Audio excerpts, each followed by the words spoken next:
Television চ্যানেলগুলো স্বৈরাচারের আমলে কি ন্যাক্কারজনকভাবে তাকে তোষামোদি করেছে আমরা দেখেছি। হ্যাঁ, ফ্যাসিজমের ফুট সোলজাররা ওইখানে সবচেয়ে বেশি ছিল। আমরা আমার মনে আছে জুলাইয়ের পুরো মাস জুড়ে আমরা দেখেছি যে নিবেদিত কিছু ইয়াং জার্নালিস্ট, মোজো জার্নালিস্ট একদম 15-20 হাজার টাকা পায়, তারা জনগণের সাথে দাঁড়িয়ে প্রত্যেকটা নিউজ কালেক্ট করেছে। আর তাদেরই যারা মাস্টার্স, ফ্যাসিজমের খুব বড় রকমের সোলজার, তারা যে বলছে যে এরা সন্ত্রাসী, এবং ঘন্টার পর ঘন্টার তারা প্রোগ্রাম করেছে। তো আনফর্চুনেটলি কোনো টিভি স্টেশনই এই লোকগুলোর এগেনস্টে কোনো ব্যবস্থা নেয়। আপনি সন্ত্রাসী বলে তাদেরকে লেজিটিমাইজ করেছেন যে এদেরকে যেন হত্যাযোগ্য করা হয়, কিন্তু এটা তো কেউ করেনি।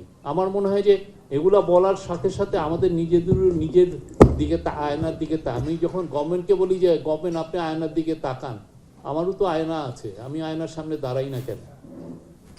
তো এগুলো বললে হয় কি বিটারনেসটা আরো তৈরি হয়। তো আমরা তো বিটারনেস, আমরা নতুন চ্যাপ্টারটা ওপেন করতে চাই, এবং এই যে এইখানে যে কথাগুলো বলে যে সংবাদপত্রের স্বাধীনতার পূর্ণ নিশ্চয়তা, অবশ্যই এটা দরকার। তবে আমি একটা জায়গায় দ্বিমত করি, গভর্নমেন্ট আপনার জন্য কোনো অ্যাডভার্টাইজমেন্ট আপনি গভর্নমেন্টের থেকে চাওয়া ঠিক না। এটাই করাপ্টস ইওর বিজনেস। গভর্নমেন্টকে আপনি বলতে পারেন যে রেগুলেটরি যাতে লেভেল প্লেইং ফিল্ড সবার জন্য থাকে, গভর্নমেন্ট যেন কারো প্রতি পক্ষপাত দুষ্ট না হয়। আপনি আপনার মতো কাজটা করে নেন, আপনার মতো আপনি বিজনেস করে নেন। আপনাদের কেবল টিভি স্টেশনগুলোয় একটা বড় হচ্ছে যে যে টাকাটা, সেটা দেখা যাচ্ছে যে যারা নেটওয়ার্ক করে তারা টাকাটা নিয়ে নিচ্ছে। আপনার সেই ব্যাপারে সবাই মিলে আমাদের সোচ্চার হওয়া উচিত।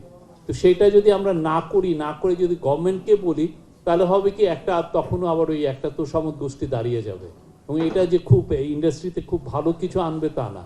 আমরা অবশ্যই ভাইব্রেন্ট মিডিয়া চাই, এবং অলরেডি 6 মাস বা এরও আগে আমাদের ইন্টারিম গভর্নমেন্টের সময় বাংলাদেশে আমি মনে করি যে খুবই একটা ফ্যান্টাস্টিক একটা স্বাধীনতা আছে। মানে কোনো সংবাদপত্র বা টিভি বলতে পারবে না তার সংবাদপত্র সংগ্রহ হয়ে গভর্নমেন্ট বাধা হয়ে দাঁড়িয়েছে, বা তার একটা নিউজকে জোর করছে যে তুমি এটাকে রিমুভ করো। খুবই কম, হয়তোবা খুব রেয়ার ক্ষেত্রে, এবং সেটা হয়তোবা ফ্যাক্ট চেকিং এর কারণে হতে পারে।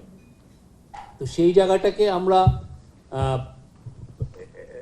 আরো সামনে আরো বেটার জায়গায় যেতে চাই, কিন্তু সেই বেটার জায়গায় যাওয়ার জন্য আমাদের যেই কাজগুলো করা দরকার, সেই কাজগুলো আমাদের নিজস্ব করা, আমরা টেলিভিশন স্টেশনগুলো সেভাবে কি রিফর্ম করছি কিনা সেটাও দেখা উচিত।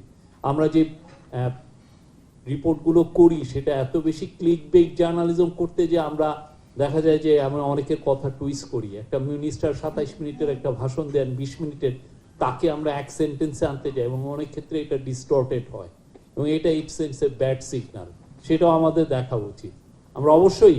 এবং আরেকটা হচ্ছে যে প্ল্যাটফর্মিং দেওয়া। আপনি কাকে প্ল্যাটফর্ম দিচ্ছেন?